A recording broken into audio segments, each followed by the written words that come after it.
Assalamualaikum warahmatullahi wabarakatuh. Perkenalkan, saya Lia Rizky Sapitri dengan NIM 5012111022, jurusan Sosiologi kelas A, mata kuliah Pendidikan Kewarganegaraan.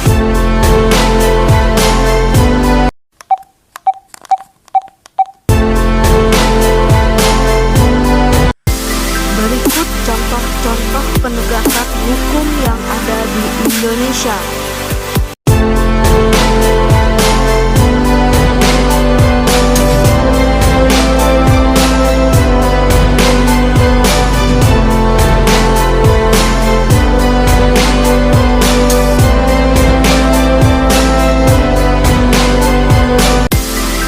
Kali ini saya akan menjelaskan penegakan hukum yang berkeadilan.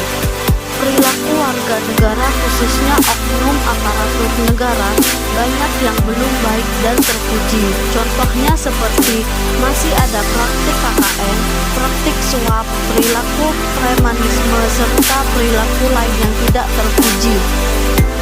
Selanjutnya, masih ada potensi konflik dan kekerasan sosial seperti SARA, tawuran, pelanggaran HAM, etnosentris, dan lain-lain. Maraknya kasus-kasus ketidakadilan sosial dan hukum yang belum diselesaikan dan ditangani secara tuntas.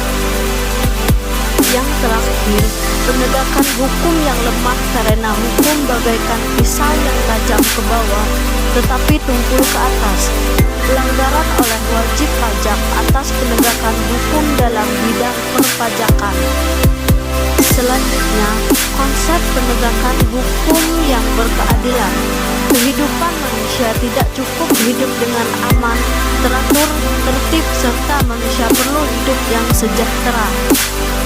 Selanjutnya, tujuan negara yang lebih luas adalah agar setiap manusia terjamin kesejahteraannya di samping keamanannya. Dengan kata lain, negara yang memiliki kewenangan untuk mengatur masyarakat perlu ikut menyejahterakan masyarakat. Kali ini saya akan menjelaskan pengertian dari penegakan hukum yang berkeadilan menurut pendapat para ahli.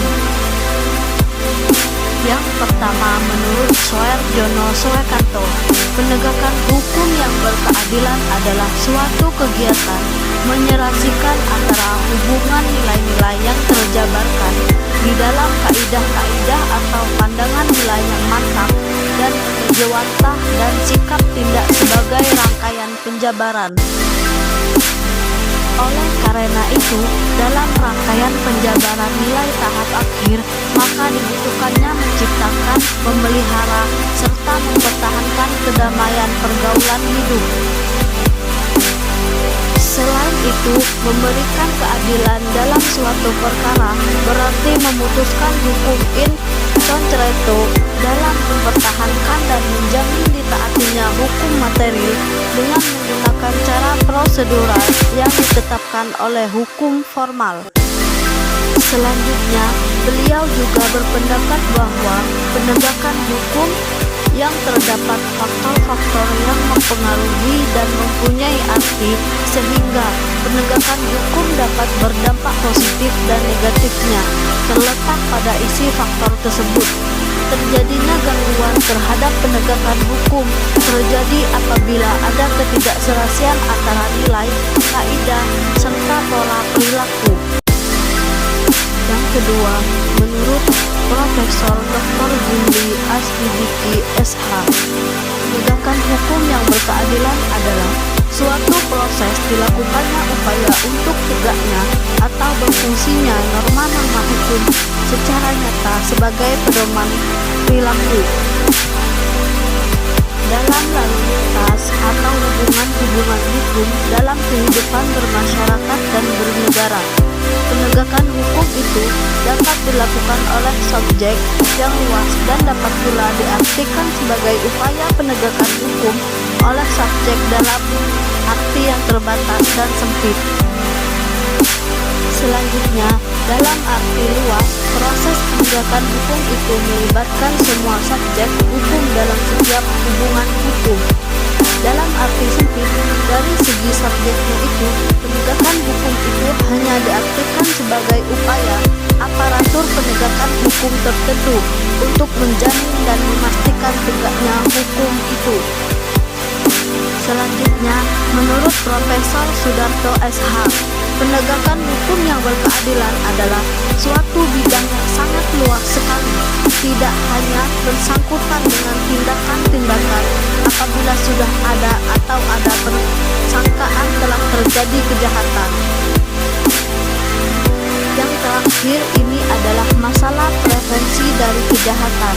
Kalau prevensi diartikan secara luas, maka banyak badan atau pihak yang terlibat di dalamnya, ialah pembentuk undang-undang, polisi, kejaksaan, pengadilan, pamong praja, serta aparatur eksekusi pidana, serta orang-orang biasa.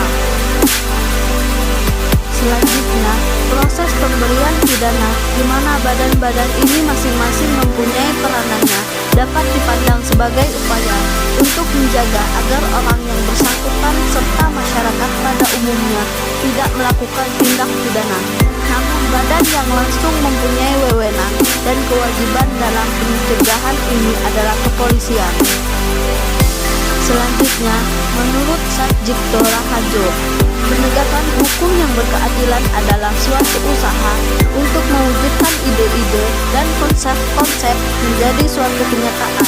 Jadi, pada hakikatnya, penegakan hukum merupakan penegakan ide-ide atau konsep-konsep tentang keadilan, kebenaran, serta bermanfaatan sosial. Hakikatnya, penegakan hukum mewujudkan nilai-nilai dan kaedah-kaedah yang memuat keadilan dan kebenaran. Penegakan hukum bukan hanya menjadi tugas dari para penegak hukum yang sudah dikenal secara konvensional, tetapi menjadi tugas setiap orang. Meskipun demikian, dalam kaitannya dengan hukum publik, pemerintahlah yang bertanggung jawab. Selain itu, penegakan hukum dapat dibedakan menjadi dua, yaitu sudut subjek dan segi hukumnya. Bagaimana kondisi penegakan hukum di Indonesia saat ini?